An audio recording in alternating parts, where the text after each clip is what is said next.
Baruchim Abayim, and welcome to Torah Talks Chazaq special Tuesday night program with special guest tonight. We have with us Rabbi Shais. Taub. Welcome, Rabbi. How you doing? Baruch Hashem. Thank you. Amazing. It's great to be here. Welcome to Queens, all the way from Five Towns. Yeah, it wasn't such bad traffic. Baruch. Van Wyck was a little bit congested, but after that, clear sailing. Chazde Hashem, amazing. Rabbi Shais Taub is an amazing, renowned lecturer and author.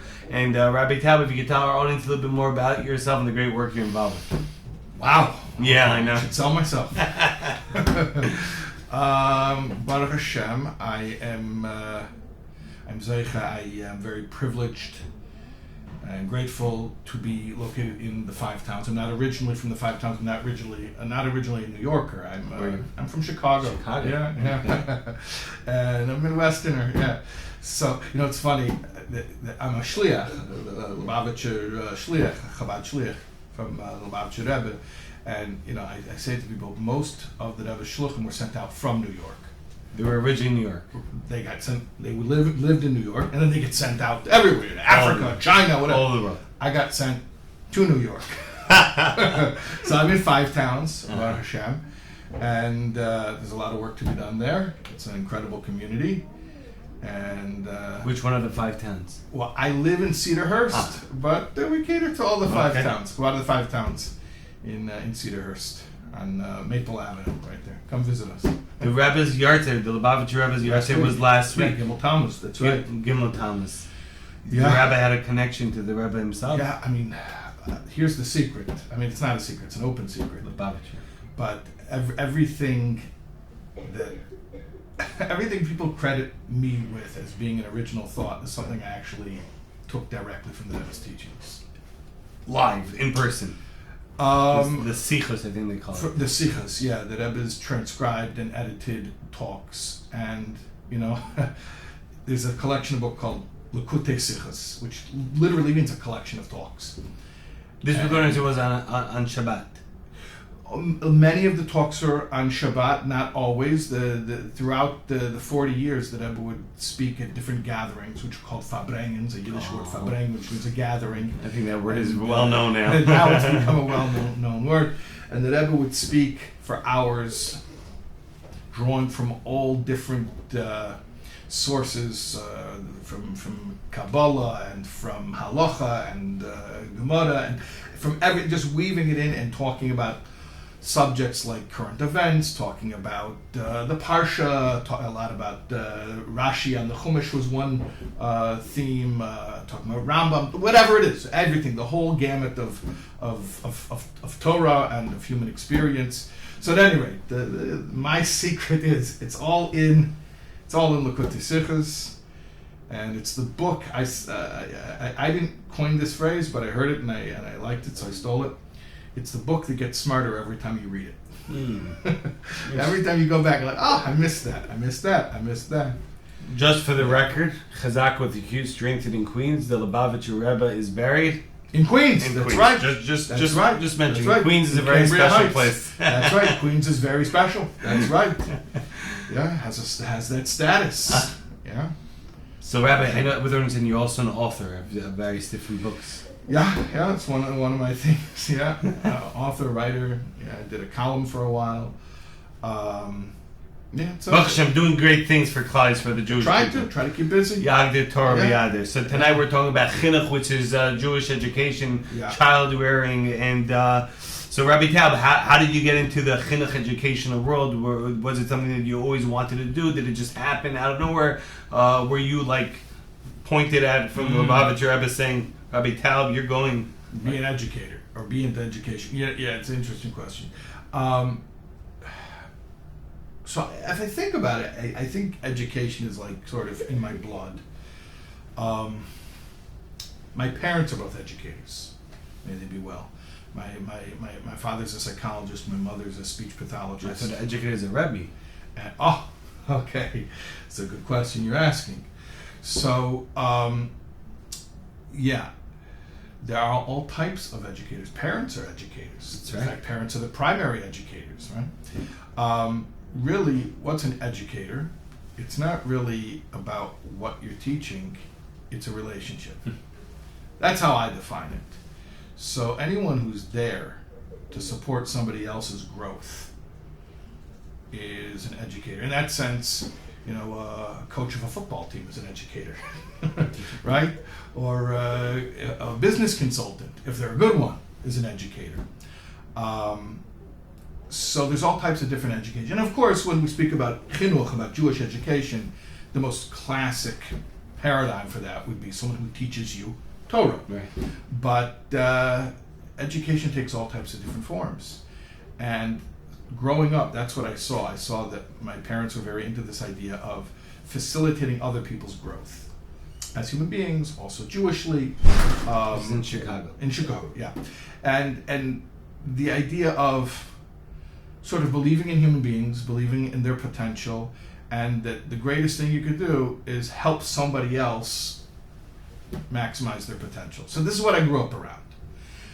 When I became a rabbi, I did a lot of different rabbiing in my rabbinical career. I've done the regular traditional pulpit rabbi stuff. I did campus work. I taught in a yeshiva high school. I think every type of... You gave it all a try? Or? Yeah, I gave it all a try, right. And where I ended up settling most is in adult education. I mean, that's my passion, is Shurei Torah, learning with adults, deep learning. Giving classes, lectures, traveling. And traveling, that's part of it as well. And Baruch Hashem, I have the 5 tons of the place to hang my hat, so that's my center, and that's where I have my regular scheduled classes. But then also, yes, traveling, doing a lot of lectures. I think at this point I've been on every continent except for Antarctica. Wow. But if they'll call me in Antarctica... Whoever's in Antarctica, please, come on. let So I can get all 7. Yeah. So... Amazing, wow. Yeah, but regarding education, I'll tell you like this.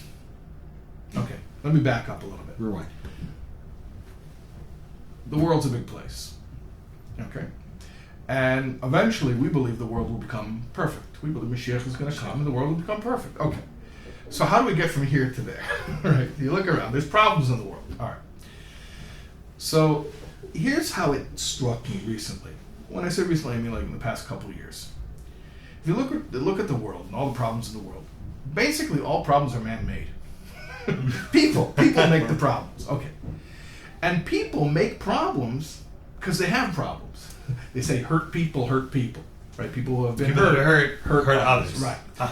So all the problems in the world were caused by people, but all the people who cause problems are because they have problems. Now, I'm not saying all problems that everyone has originate in childhood, but a lot of them, and especially things that happen in your formative years when you're just figuring out about life and reality and who you are and your identity.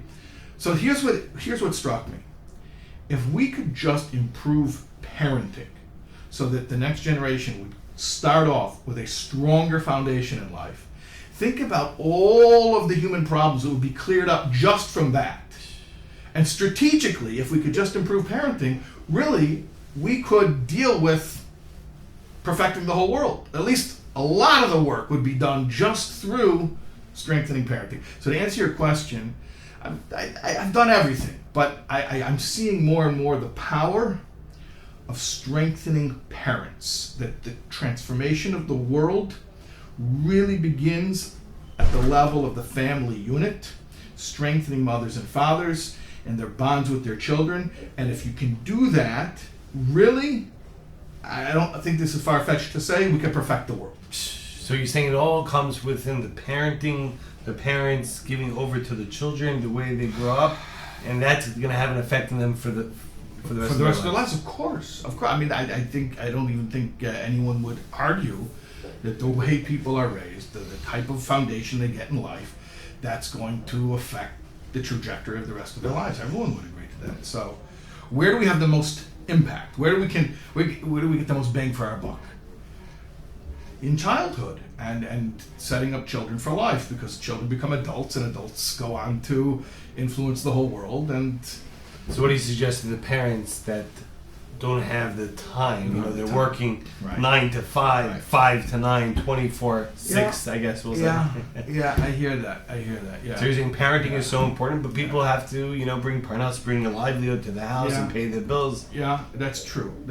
Okay. Is it okay to they're sending them to yeshivas, to Jewish day schools, they're paying tuition, Right. or they have babysitters? Is that acceptable? Well, To give over that responsibility? is it acceptable? To a large extent, we do confer that responsibility to others. The idea of public education in the Jewish community is actually thousands of years old. Yeshua ben Gamla is the one who said not every father was equipped to educate his child, so he started public education centuries before it was considered the norm, right, in the rest of the world. So of course there's such a concept. But I'll tell you this, and I've seen this time and time again, is that ultimately everything comes down to the parent. You can have the best tutors and the best teachers and the best therapists and the best coaches and the best everything. The world's best, you can have a staff. And actually, I've seen wealthy people who literally have a staff. They have a payroll, $50,000 a month, the payroll for this kid. Wow. In addition to the full tuition they're paying at whatever private institution they're sending them to, right? And they have everything, right? And ultimately, what makes it or breaks it, what determines whether all those experts are effective, is the bond with the parent. That's it. So, am I saying that the parent has to be everything? No, I don't think that's possible. But what I am saying is that when there's that relationship with the parent and the child, then that makes everything else that much more effective. It's like the famous mashal parable of the child that says to his father, how much do you get paid an hour? And he's like, why? He's like, I want to know. He's like, I get paid $50 an hour. He's like, but Dad, can I borrow $30? I have 20. I'll give you 50. You give me an hour of your time. Yeah. That's what, in essence, the Rabbi is saying. Time from the parents, no matter how busy we are, no matter what our lives are consistent of, the parents will make it or breaks it with regards to these children. Is that accurate? Yeah, and you tell me that story, you remind me of another story, similar with a similar setup and a similar teaching. There was a man who had a home office. He was such a workaholic. He wouldn't stop working even at home. And his little boy came to him and he said, Daddy, come play with me. He said, I'm busy right now. No, please come play with me. So the father wanted to push the son off, little 8-year-old kid. So he had magazines in his office. So he tore the cover off the magazine. And on the picture of the magazine cover, there was a picture of a world. Like they can't see it on camera, but you have a globe over there. And like a world map, with the countries and the continents and the oceans and the rivers and everything. So the father tore the cover off the magazine and he starts tearing up the magazine into like little tiny pieces. And finally it's puzzle. Gives it to the kid. It's a puzzle, right? Go put together the puzzle. Come back when you're done. So he figures that it'll take the kid so long that it'll buy him plenty of time to go back working. The kid runs back in 5 minutes later and says, Daddy, come look, I finished the puzzle. No, it's not possible. How could you finish so quickly? He's because he's an 8-year-old kid. He doesn't know geography. He doesn't know what the countries look like. He doesn't know the borders. Come look. So he comes to the table. He sees perfectly. How did you do it so fast? So the magazine cover on the other side has the inside cover ad. So the ad had a picture of a man. So the little boy picks up the cover of the magazine, flips it around. So you see on the back of each piece, there was a man. So he says, Daddy, I don't know what a world looks like. I'm a kid. I don't know what a world looks like. But I know what a man looks like. So what did I do? I put the man together, and the whole world came into place. Wow. So, but it's cute, but it's so true that you put the person together. You build the person. You build the child. One parent to one child. And this really is our most effective way of building a better world for the next generation. And if, like I said before, we're Jews, we believe not only the world can be better, we believe the world can and will be perfect, right? So that's the agenda. Nothing less. It reminds me, you mentioned puzzle. There was a child that comes over to his parents, and he's like, Abba, Ima, I finished the puzzle in an hour. Isn't that amazing? They're like, I don't understand what's the big deal. It should take you a few minutes. He's like, what are you talking about? The box says it takes 2 to 3 years. But That's good. That's good. all seriousness, Rabbi, people today are struggling with a lot of issues. Yeah. A lot of issues. Yeah. Which would you say, from your experience, is the greatest issue people are facing today with regards to child rearing, with regards to parenting, with regards to the child himself, emotional, physical, spiritual? There's so much going on out there. So let me ask you: do you want to know the problems that You're a the typical Jew. parents Yeah, answer or a the question. children? Yeah. What? But from which perspective? From the, So the parenting side of things. from the parents' side, the biggest challenge and the biggest issue that parents are facing. I think the biggest issue they're facing is one they don't even know they're facing. They misidentify the issue as being the child. Because that's easy to observe. You see the child's behavior. When the child doesn't behave exactly the way you want them to behave, that's the problem. My child's misbehaving. You have to look deeper than that, because everything has a cause. And sometimes there's a cause of a cause of a cause, right? I think the biggest problem, biggest issue, biggest challenge that parents have is connected to what we were just talking about a few minutes ago, and that is the parents don't realize their own power. They're looking at the child and saying, what's the child lacking? How do I go out and fill that for the child? Who do I hire? Who do I get? Or even they start thinking, well, what do I have to do to bribe the kid or to threaten the kid? And what they don't realize is it's their relationship. It's their relationship with the child that will make everything smooth. Yeah. So that's the main thing is parents don't realize what they possess. There was a Jew back in Russia, Mendel Futafas, and he was in Siberia, and the communists sent him to Siberia in exile. So he had a lot of colorful stories about his time in imprisonment. It was like a work camp, a gulag, and a lot of the guys there were just common criminals. They weren't all like political prisoners like he was. Some of them were just pickpockets and random criminals.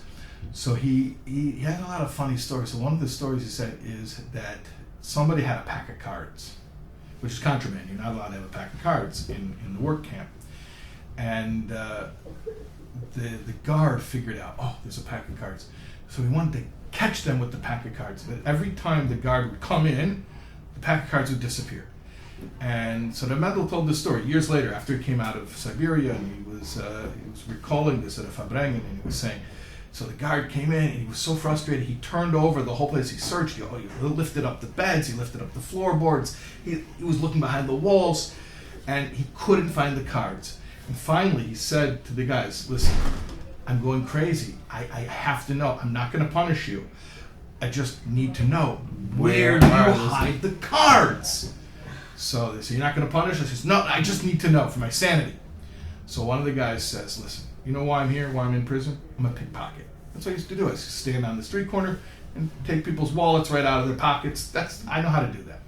So just like I know how to take stuff out of somebody's pocket without them feeling, I know how to put something in somebody's pocket without them feeling. When you come in to search for the cards, I put the cards in your pocket.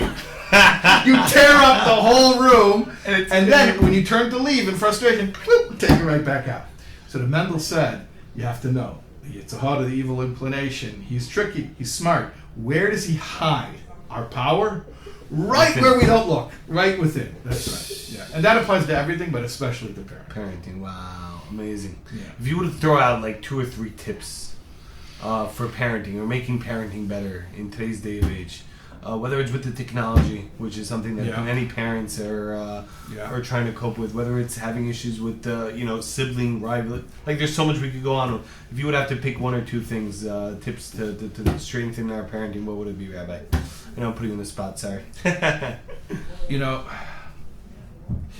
You cannot reduce an issue to a one-size-fits-all approach. Like, what do you do when a kid does this? What do you do when a kid does that? Like this wisest of all men, Shlomo Melech, King Solomon was the wisest of all men. He said it's got to be tailor-made. And so my question is not, what do you do when a kid does such and such? It's, what do you do when this kid does this thing under these conditions? It's always a different answer. It's always a different answer. You have to look at the kid. You have to look, why is he doing it? And here's the thing.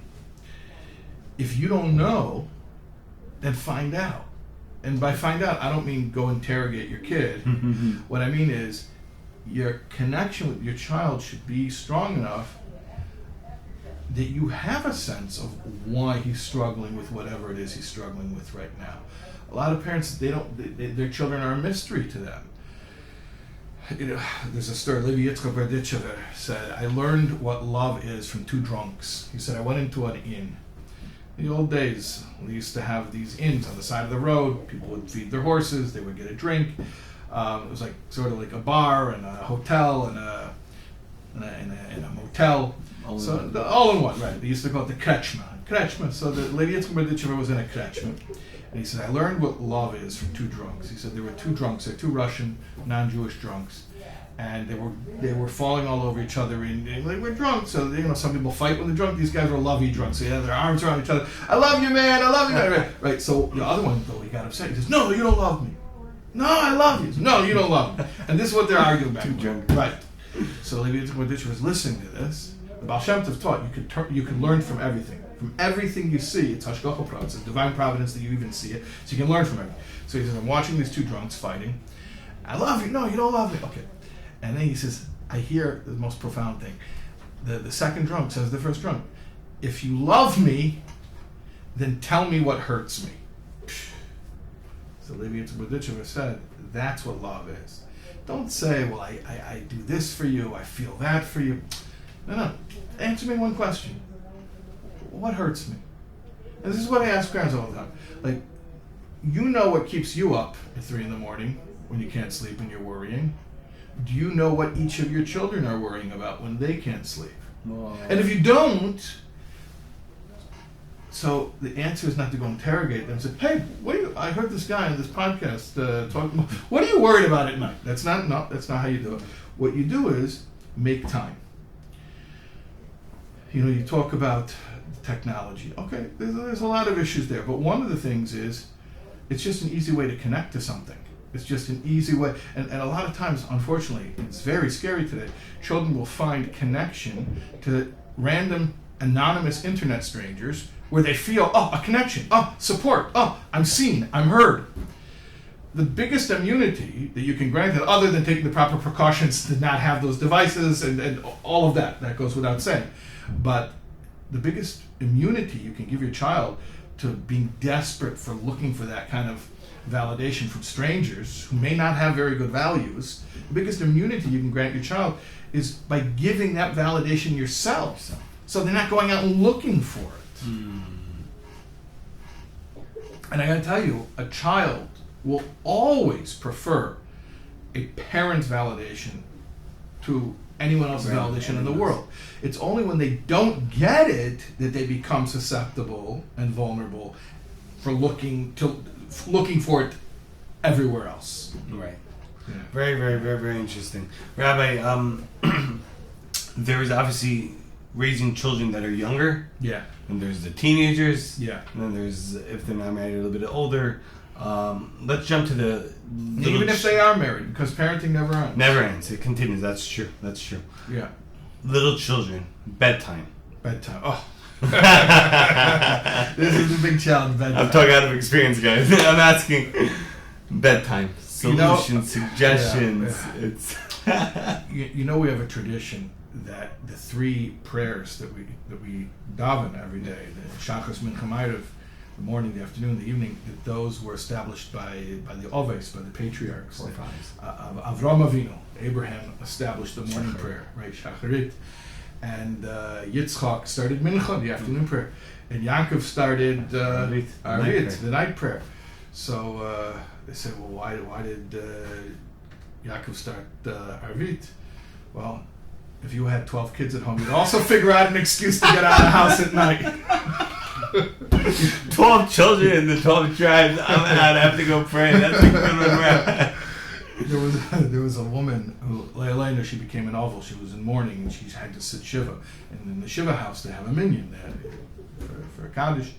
So anyways, at the end of the Shiva, they asked the woman, now, what did you gain from Shiva? So she said, well, I had the minion in the house 3 times a day, so I found something out, I didn't know. Shacharis isn't 10 minutes, and Ma'ariv isn't 3 hours.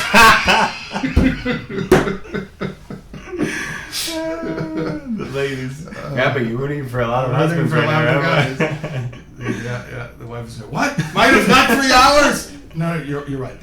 It's 2. It's 2 hours.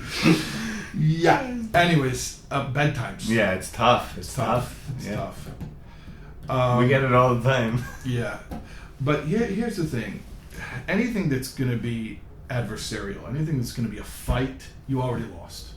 You already lost. So if bedtimes are a fight, not the question, well, how do I win this fight? If it's a fight, you already lost. Yeah. Listen, big people are powerful. Again, parents don't realize how powerful they are. There's something called momentum. There's something called when a big person is doing something, then little people will follow that big person if they're connected, if they feel bonded to that big person. So this is with bedtimes, this is with a lot of things, like for instance, davening, going to shul, going to synagogue and praying. Don't say to a kid, go to bed, or go daven. Say, come with me, we're going to bed. Come with me, we're going to shul. Bring them with you. You're the big person. You have very strong gravity. You can pull them into your orbit. To send them, it's going to be a fight. They don't want to go. But bring them with. So that means, to a certain extent, we have to arrange our lives to be in the flow of our children's, the rhythm of their lives. So, yeah, that does mean that we don't send kids to bed. We go to bed. And by the way, what parent has not experienced waking up at midnight in your kid's bed and saying, I thought it was 7 p.m. Right? Of course, because that's how you put a kid to bed. You don't send them to bed. You bring them to bed. You read a story. You talk with them, which is tremendous bonding time. But how about incentives with regards to parenting in general, to incentivize? I'm not into it. I'm not into incentives. No, I'm not into extrinsic motivation. The Rambam speaks about it. Maimonides talks about the fact that's how children need it to be. We spoke about Likutei Sichos, about Lubavitcher Rebbe. It's a very interesting sikha. Parshas Vayera, Likutei Sichos Chelik Tes Vav. I'm giving the source just in case anyone thinks, because it's such a radical concept, maybe people will be like, this Taub. What does he say? It says something wild. It tells a story about the Rebbe Rashab, who was the 5th Rebbe of Chabad, that when he was about 5 years old, he came home from school. They were learning Parshas Vayera, which literally means he revealed himself. God revealed himself to Abraham after his circumcision. So the Rebbe Rashab, who was the 5th Rebbe of Chabad, as I mentioned, he was a little kid. He came home and he said to his grandfather, he was crying and saying, Hashem revealed himself to Avram. Why doesn't Hashem reveal himself to me? Yeah, he was crying. Good question. Yeah, great question. And so the Rebbe said basically that we're in a new era. There's such a concept called nishtanu hativim. It's a real concept that nature changes. We find this example with a lot of things. For instance, in halacha, in the halachas that deal with in Even Ezer, talking about viable premature births. It says very clearly, that Amos says that there are births that were not viable in Talmudic times, which we see for ourselves are viable today. He says nishtanu ativim, because nature changed.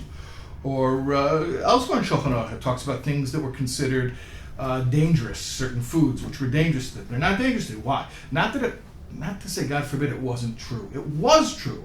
And if the circumstances would have remained the same, it would remain to be true. In fact, it is true. It just, we have changed. The truth is the truth. But the circumstances have changed.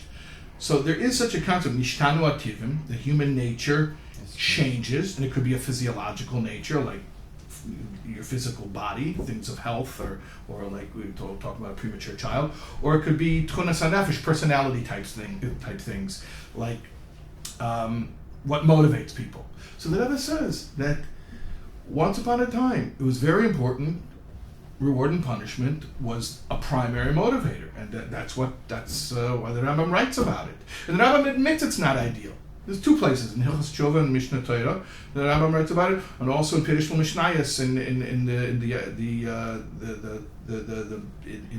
Sanhedrin, where it's talking about Kol Yisrael Yeshul Mechel Le'Olam Haba. So as a Hakdama, he writes about reward and punishment. He says it's less than ideal. Really, you should do mitzvahs for their own sake. Yeah. Okay, but with children, incrementally, you use different systems of incentives. At any rate, I encourage him to look in this sikha from the Rebbe. You may have a different Masorah. I'm not trying to convince you to follow this. Right. I'm just saying this is what I'm basing myself on. Is the Rebbe is saying that in our day and age, you can rely on the fact that a child wants to do the right thing for its own sake. Even though that sounds like a very lofty level, and maybe it is a lofty level, but that just like the Rebbe Rashab was crying, why doesn't Hashem reveal himself to me? Today, a child can want Hashem in his life more than anything else, and that if we don't see that being the case, then we as parents and educators have to look internally and ask ourselves, why is that not the case? Because really, children are capable of that. And maybe we've wired them, we've conditioned them to associate all Yiddishkeit, all observance of Judaism with some type of carrot or stick. And so now they're used to that, and it becomes difficult to take it away, Right. but really, intrinsically, they don't need it. They don't need it. So you asked me about incentives. I'm a big believer that if you're bonded with your child and you can have those deep conversations with your child and you can speak to them about the things that we deeply believe in as believing Jews, we have a very deep sense of a relationship with Hashem. That's something we should be transmitting to our children. You convey to your child your deep regard for your relationship with Hashem. That itself is all the motivation that you need. Amazing. Rabbi, there's a very uncomfortable topic of something called OTD. Okay? For all those that don't understand, it's off the derech. Right. People that were from Yeah. the religious and they fell off the path. Yeah. As parents of such children, what do you suggest to them? Obviously, al regla achas. Right. On you know. And I said already, there's no one answer. Right, For no anything. one shoes. Everything How does it is- go? No something with the shoes. Not all shoes. Not all shoe sizes fits all. No, basically. One size fits all? Yeah, it's not a one But size it's not fits one all. size fits all. Okay, that's what I was looking for. Right, Yeah, yeah, okay. yeah. It's not one size fits all. But you wanted to say something. But I think it's important I forgot to mention this, that the rabbi, all this were gems, and it was such amazing chizuk, inspiration, and insights. The rabbi has a website and an amazing parenting course for all the parents out there. It's called soulwords.org/parenting. Soul is SOUL for all those that don't know how to spell. soulwords.org/parenting. Right. Soulwords.org is the general site, and that's where all That's the where all stuff the is. shirma are. All the shurim, yeah, with Parsha or Shara B'Tochen or Tanya or whatever, thousands of hours of classes and lectures on soulwords.org. All Rabbi Taub. It's all me. And I was gonna devour it. It's amazing. and if you want to get in on my parenting course, which is by the way starting tomorrow, Oh I'm wow. a parent. It's a 6-week online parenting course. We do it a few times a If year. people are not watching live, they're watching the recording. They could jump in the middle, or So if you're watching this and recording, I don't recommend joining too late because it's important you keep up with the group. for all those watching live, make sure to check it out right away. So we're starting tomorrow, which is Wednesday, right? Today's Right, Tuesday. We're starting Tuesday. tomorrow, which is Wednesday. So I really encourage if you're able to. 6 weeks, and you're For 6 covering weeks. all the. These are building blocks. These are big ideas, and then after you finish the 6 weeks, there is a way of continuing. We have a monthly Chazaq group, a men's group and a women's group for parenting. for graduates of the parenting course. Those who took the 6 weeks. At this point, over 1,000 people have taken the 6-week course. Wow. And then from that 1,000, there's about 100 who have decided to continue. We have monthly. We call it Chazaq. It's inspiration to strengthen, to refresh your commitment to the principles. It's a monthly thing we get together and talk about parenting. Virtually, obviously. It's virtual. It's all it's crazy what technology does for us. Yeah, it's amazing. By the way, one of the reasons that now there's recordings of the class, so you don't have to join live. But one of the reasons that the women's class tomorrow is going to be at 12:30 p.m. is because we had so many people joining from Eretz Yisrael. Oh, wow. So when we had it at evening New York time, the people in Israel were like, "Hey, we had people who would wake up at 3 a.m. for the Zoom." It was like amazing. Talk about dedication to parenting, right? But this particular time we're doing it, the women's live class is at 12:30, so a little bit better for Europe and for Lahavdil for Eretz HaKodesh. Yeah. Oh, but you were asking about OTD. Yeah. Yeah, and I wanted, because I don't want to seem like I'm trying to wriggle out of it, even though it's like it's a painful topic and it's a difficult topic. But listen, I'll tell you something. It really comes down to the same stuff I'm saying about regular parenting. The most powerful tool that any parent has is themselves. That's what like, what does your child need? They need you. What does your child need? They need you. So a child. You're reiterating that point. The more you're saying, the more it's like. And what? Think about it. If they don't have you, Who do they have? What do they have? who do they have? They're gonna go look to meet that need somewhere. Do you know where they're gonna try to look and who they're gonna open themselves up to? It's scary. I don't like to use scare tactics, but it's very scary. But you're reiterating the point. Think about people who, for whatever reason, God forbid, are estranged from their parents and they don't have a relationship. Okay, it happens. It's very, very tragic, but it happens. A person never moves on from that. Even people who they themselves have cut their parents out, they go around with a wound. It's a wound that never heals because the need that a person has. It doesn't matter how old you are.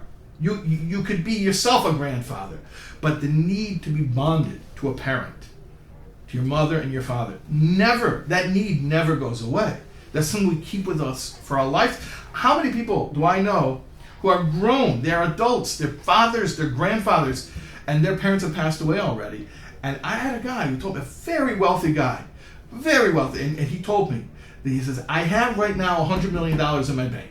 And he does. And he probably has. Give me the number later. Okay? He says, I would push one button. I would give all of that right now. My father could come back to life for 30 seconds and I could get closure with him because we had a bad relationship. So think about what that means. Wow.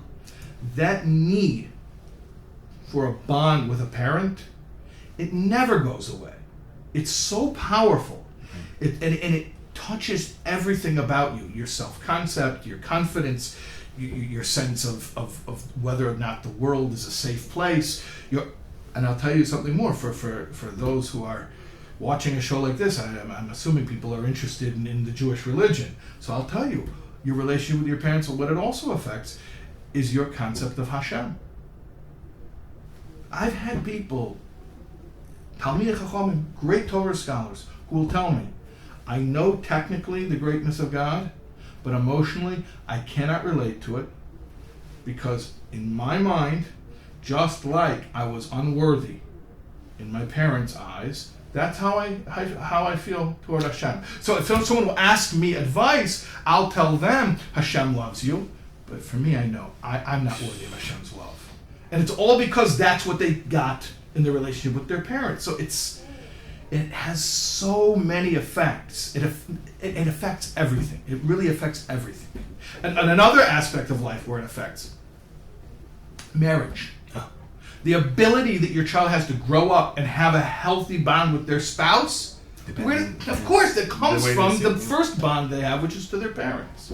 So before we have our minhag, our custom of one final message and thought, there's another aspect of parenting that I know our listeners and our followers, unfortunately there are many single parents out there that they're both either the father and the mother or the mother and the father. Right. And you're saying time, you're seeing all these messages. What chizuk, what inspiration could you give to them? Yeah. With regards to, again, it's an uncomfortable topic, but it's realistic. It exists, and you have to accept that if Hashem puts you in a situation, then He has granted you the ability to not only survive that, but to thrive within it. And some people, unfortunately, are single parents. Don't just go through the extremes, grow through the extremes. Growth, yeah, that's right. And not that we wish it on anyone. And every morning when we say our morning blessings, we ask Hashem, do not bring us to a test. We don't ask for a test. But if somebody is given a test, and like you're talking about the test of single parenthood, I'm not minimizing the struggle, but also I'm encouraging someone in that situation to view that as an opportunity to grow as a parent, as a human being, as a Jewish person, because of the challenges that are inherent in that situation. It is a growth experience, or potential growth experience, to step up and to be that much of a stronger parent. And by the way, I've seen single parents who are much more present for their children than married parents. Yes. So, like, I've seen some of the kids of the single parents. You would never tell, like, they're right, because the parent was so devoted, and maybe precisely because of their situation, right. they put that much more effort. Yeah. Wow, very inspiring words, Rabbi Shais, Taub. So, our minhag, our custom, Rabbi, one final message for our broad audience. Every single word was so powerful, amazing, inspiring.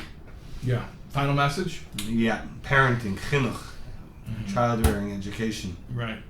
So it sounds self-promotional if I would say my final message is go to soulwords.org/parenting and sign up for the 6-week course. Because you can't do everything in one shot. But I agree with the Rabbi. That's not my real final message. I'll give you a real final message. But everybody should. Soulwords.org/parenting. Yes. And God willing, You do other stuff like marriage and other topics. I got my hands in everything, but like I said, I'm the main focusing focus right now is parenting. Right now because I'm seeing how strategically impactful it is. That when you strengthen parents, it strengthens everything. It strengthens that. So I've been giving a lot of attention to parenting lately. But okay, bottom line, a message. Here's a message. The 3 weeks are coming up. Yes. Okay, that's the time of mourning. Starts this Sunday. It starts. Wow. And it's never a comfortable feeling. I mean, we're grieving. Yep. And the temple. Temple was destroyed, and everything that entails, and all the problems in the world really are an outgrowth of the fact that the Jewish people were exiled from their home, and Hashem's presence, the Shekhinah, was also sent into exile. So it's a time of grieving. But at the same time, there's another side of it, which is it's a time of healing and rebuilding. When you're driving, you have a rear view mirror. Right. So you can look at your past. And that's what we do. We're remembering the calamities in our past. That there was a temple, and it was destroyed, and it is a tragedy. And we remember it every year. We don't let that fade into the distance. We remember it. We renew our grief. That's the rearview mirror. As Jews, we have that rearview mirror to make sure we don't lose sight of what's behind us. We don't forget our history. We don't forget our past. At the same time, there's a rearview mirror, but then there's also a windshield. It's a big windshield. The windshield's much bigger than the rearview mirror. So you got to have both. You have to check your mirror, see what's behind us, but also don't forget there's this big windshield. We're looking forward, and where are we going? And we have to know there's one destination. We're heading toward Mashiach. We're heading toward a perfect world. And a perfect world, what does that mean? Not just in the grand scale of things. It's such a big idea that you can't even relate to it on a human level. A perfect world means that everyone's going to be healed, not just from their physical maladies, but from their emotional issues, and relationships which are broken are going to be repaired, and all the things that we're struggling with, all the things that are heavy on our hearts right now, that's all going to be alleviated. It's all we're going to heal from all of that. But we have to do our part. And that's my final message. Let's do our part to perfect ourselves, Bring the our Geula. families, and bring the Geula. Because that's it. Final Nothing short of redemption. that. That's got to be it. And that'll be amazing. Wow, Rabbi Shais, Taub, Shlita, thank you very much for those words of inspiration, for the Chizuk, for joining us in Chazaq's Torah Talks every single Tuesday night. Special guests, amazing topics. Make sure to send us your requests. You know, Baruch Hashem, we had a special shout out to Shifi Kuperstein, I believe from Lakewood, for suggesting Rabbi Shais Taub and helping put this together. Shout out to cmyomi.org. Shout out to Torah Anytime, to all the podcasts and platforms that we're on, to Natan Behar behind the camera, Rabbi Aboff, Natan A, Rahman, the whole team, Izzy. DailyGiving.org, $1 a day goes a very, very far away. Special shout out and thank you to them as well. And we'll see you every single Tuesday night, 8:30 p.m. Eastern Standard Time, with special guest Rabbi Taub. Thank you very much once again. Yag de Torah, and we shall only hear Besorot Tovot, only goodness, and the Geula Shlema. Amen. Amen.